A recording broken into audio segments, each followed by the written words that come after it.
What's up, everybody? I'm Finn McKenty, and this is the Punk Rock MBA. Guys, I'm just gonna get straight to the point. You need to choose your friends very, very fucking carefully. Because by choosing your friends, you are also choosing the person that you want to be, because that is how powerful their influence is on us. Like, have you ever heard that saying, you're the average of the 5 people you spend the most time with? You probably have. It is 100,000% true. And I wanted to bring this up because if you're watching this and you grew up in the same kind of scenes as I did, like hardcore, punk, graffiti, skateboarding, all that stuff, here's the thing. When you come up in our world, you are going to meet some of the most amazing, creative, brilliant, inspiring people on the planet. People who are going to change your life. Like today, I was working on a partnership deal for my company with my friend Jesse Cannon. He runs a producer management site called Noise Creators. But I met Jesse, I think, at a Vision of Disorder show back in 1998. And, we met at that show, and here it is 20 years later, and we're working together. How fucking cool is that? That's exactly what I'm talking about. For whatever reason, the hardcore scene just has, a lot of these really super smart, driven people that end up going on to, do really cool shit. And these are the people you want to surround yourself with. But unfortunately, you're also going to meet a lot of people who are not so great. There is a lot of just negative, mean, basically fucking haters in that world. The kind of people who are unhappy with their own shitty lives, and so they compensate for that by shitting on other people's successes. I'm sure you know the type. It's like the guys that hate on every fucking new band. They call everybody who makes any money a sellout, and just basically talk shit on anything and everything that other people do, yet they are not doing shit with their own lives, right? There's a lot of words to these people, toxic people, energy vampires, whatever you want to call them.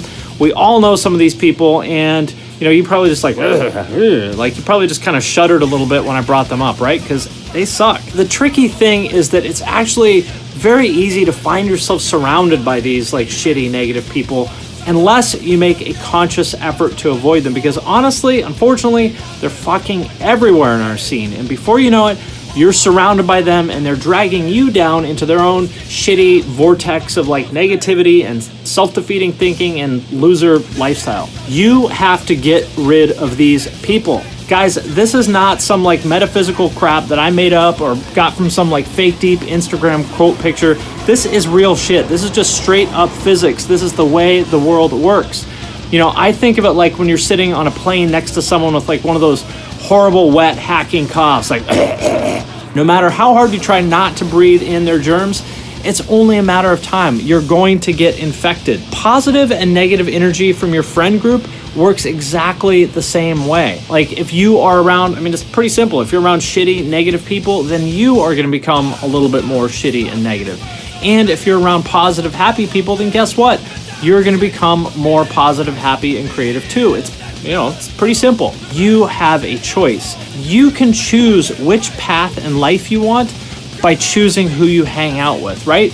You are going to become more like them. They're going to become more like you. This is the physics of human relationships, which means that if you were spending time around the wrong people, you gotta leave them behind starting now. And, I get that this may feel shitty because it could mean that you stop hanging out with somebody who's an old friend. Could be someone you really care about, and maybe you guys went through a lot of shit together. It's tough, I know, but it's gotta be done. Okay, so how do you know when it's time to make some changes? Well, I have a few questions that, here's a few questions you could ask yourself that I think might help you know if there's a problem, if it's time to make a change. So first, do your friends have the same priorities as you? And are they making progress towards whatever their goals are? Do they inspire you and motivate you to push yourself a little bit harder than you would have on your own? Do you learn from them? Do they learn from you? And most importantly, if you set the clock ahead 5 or 10 years, do you think that their lives would be in a good place? Are they going to be happy? And if the answer to any of those is no, or, well, I don't know, maybe, sort of, well, there you go. You got to make some changes. Okay, so you are ready to make some changes to your friend group. Here is how I suggest you do it. And I'm actually going to start with a don't. Do not make some dramatic social media announcement about how you're cutting people off or anything like that. It's super corny and cringy and self-righteous, and it's basically just douchey. Don't do that. It's not cool. So step one, slowly fade out these people, the toxic people and bad influences. Again, do not make some dramatic announcement. You want to do this quietly and subtly. And so basically, like if they ask you to do something, say, hey man, dude, I'd love to, but I'm busy, I'm tired, whatever. You flake, and you do this a few times in a row, they're going to get the message and they're just going to stop hitting you up. And again, I know this is probably going to make you feel like an asshole, but it has to be done. And then step number 2 is find new friends who are in line with the person who you want to be. Now, if the thought of doing this gives you a little bit of a panic attack, I totally get it. Finding new friends is tough, and it, unfortunately, it only gets tougher the older you are. But you got to do it. You've got to take control of your life. And honestly, it's not as hard as it might seem. First, you need to open your mind to being friends with anybody, even people who you might think you would never click with. I used to think I could never be friends with somebody who wasn't into hardcore or whatever. That was just so dumb because it kept me from making friends with probably some really cool people who I would have enjoyed being friends with. And when I say it now, it just sounds so ridiculous.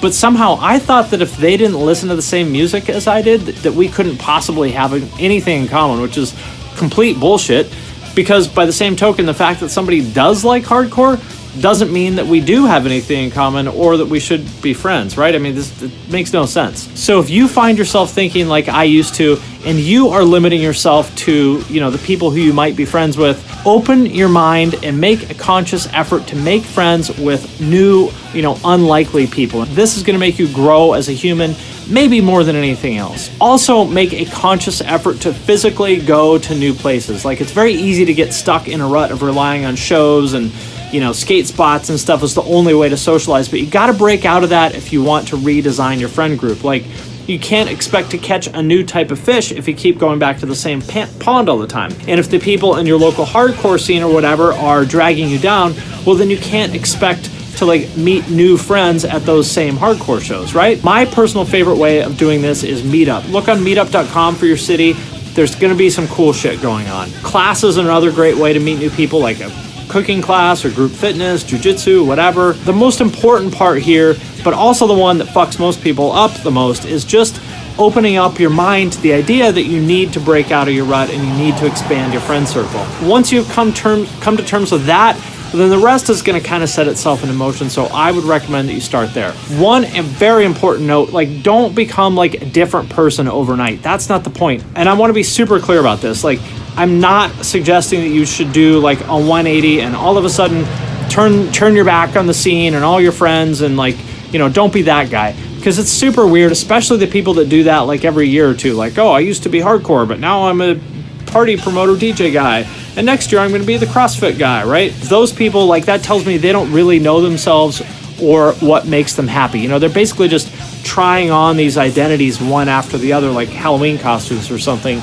Not cool, not healthy. Now, to be honest, I'm kind of nervous about putting this video out because I know that some people are going to take it the wrong way. They're going to misinterpret this as judgmental. They're going to call me a sellout. They're going to say I'm some yuppie who wants you to turn your back on your friends. That is so not the point. The point here is to understand that the people you surround yourself with have a very real and a profound effect on who you are and the direction of your life. So you need to make your friend group a very conscious choice, just like you, I hope, think about what food you put into your body. So that's the point. I know this is a long one, but this is something that I feel super, super strongly about. I just wanted to get all this stuff out there. So if you enjoyed it, please please share, subscribe, like the video, leave a comment, tag a friend, whatever. Anything you can do to help spread the word would be very much appreciated. Okay, I'm Finn McKenty. This is the Punk Rock MBA, and I will see you next time.